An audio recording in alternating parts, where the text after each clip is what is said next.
Rosa?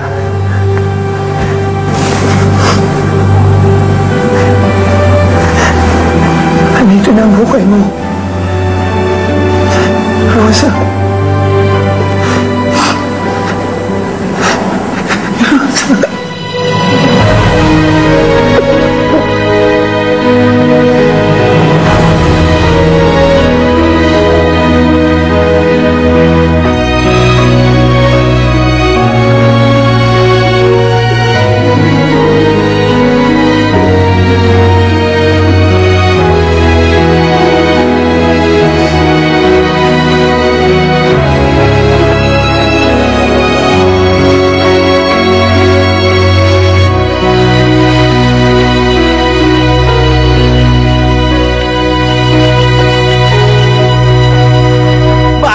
Manalo ng 300 pesos worth of cellphone load or 10,000 pesos cash sa MMK Text Mo, Title Mo Pro.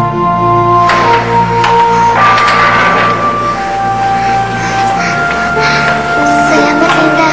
Sige.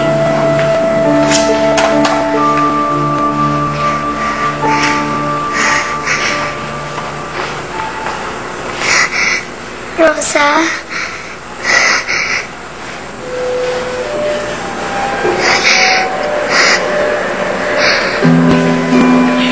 Rosa, sasama ka ba sa buhay mo? Pag kinuha ka niya, paano kung sasaktan ka niya? Paano kung iwanan ka niya ulit? Matagal na kayo hindi nagkasama na buhay niyo. Hindi mo na siya kilala. Rosa, huwag ka na sumama sa buhay mo. Dito ka na lang sa ampunan. Dahil dito, ligtas ka. Alagaan pa kita. Rosa, iiwanin mo na rin ba ako? Mawawala na naman ba ako na nanay? Ikaw ba si Flor?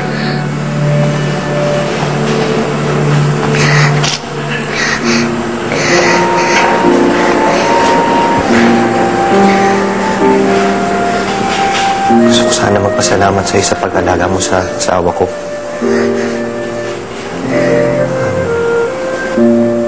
Flor,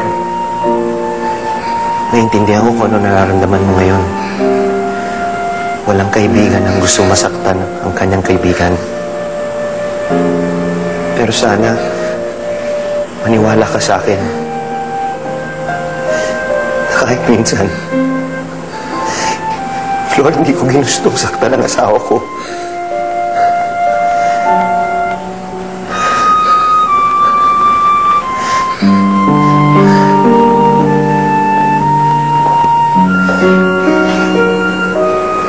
Patapos na kami ng medisina nung magtagpo kami ni Rosa. At ang mangulila siya, pumasok siya bilang katulong sa pamilya namin para lang mabayaran ng malaking pagkakautang nila sa amin. Flor, naalala ko pa. Ang una ko siya nakita. Kakaiba na naramdaman ko. At unti-unti lumalim yun. Habang nagkakasama kami sa bahay, niligawan ko siya.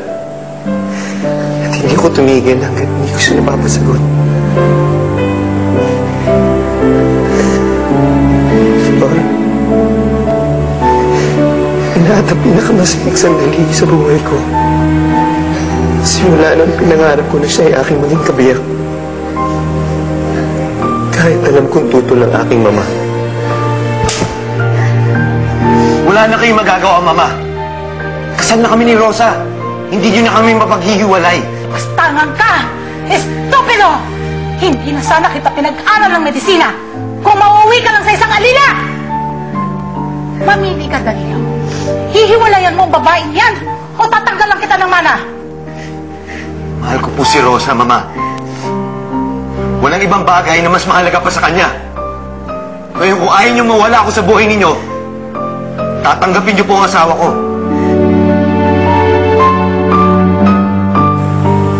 Walang nagawa ang pamilya ko kundi tanggapin si Rosa bilang asawa ko.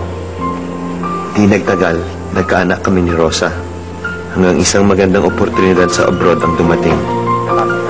Kinailangan kong umalis para mabigyan sila ng magandang kinabukasan. Ayokong umaasa sa yaman ng pamilya ko.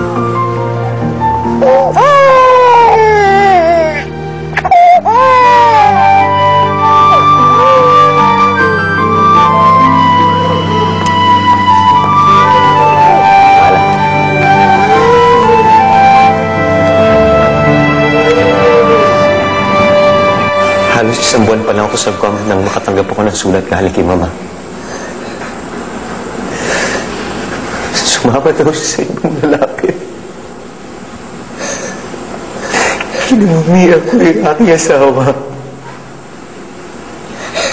Kamakailan,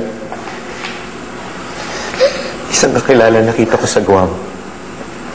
Sa kanya ko nalaman ng buong katotohanan tungkol sa asawa ko.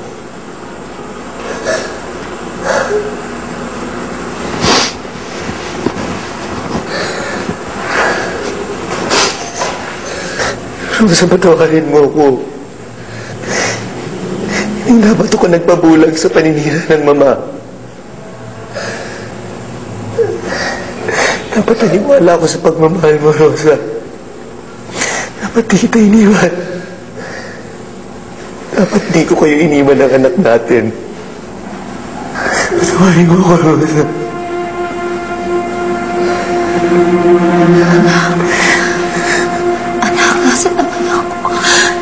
Nasaan ang anak ko?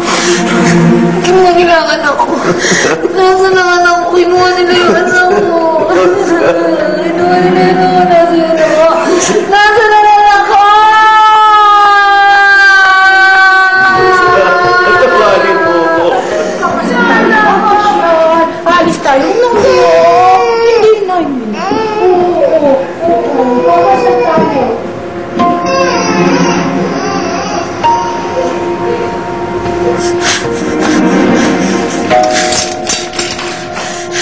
Anak! Anak! Anak!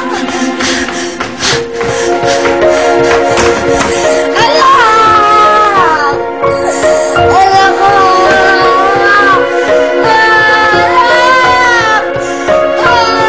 Diyos ko! Anak ko!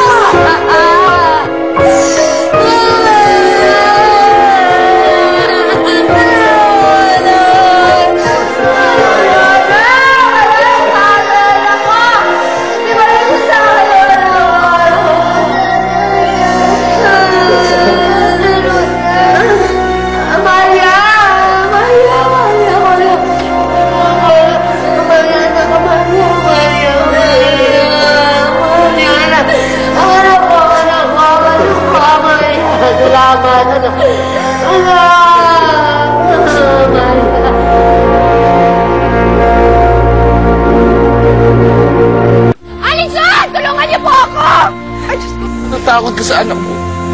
Natatakot din ako, no? Pero wag na wag mo kukwestiyonin ang pag-aalaga ko sa anak natin! Dok, bakit ko ganyan yung paa ng anak ko? Okay ka lang ba? Anak ko, kaka-opera lang niya.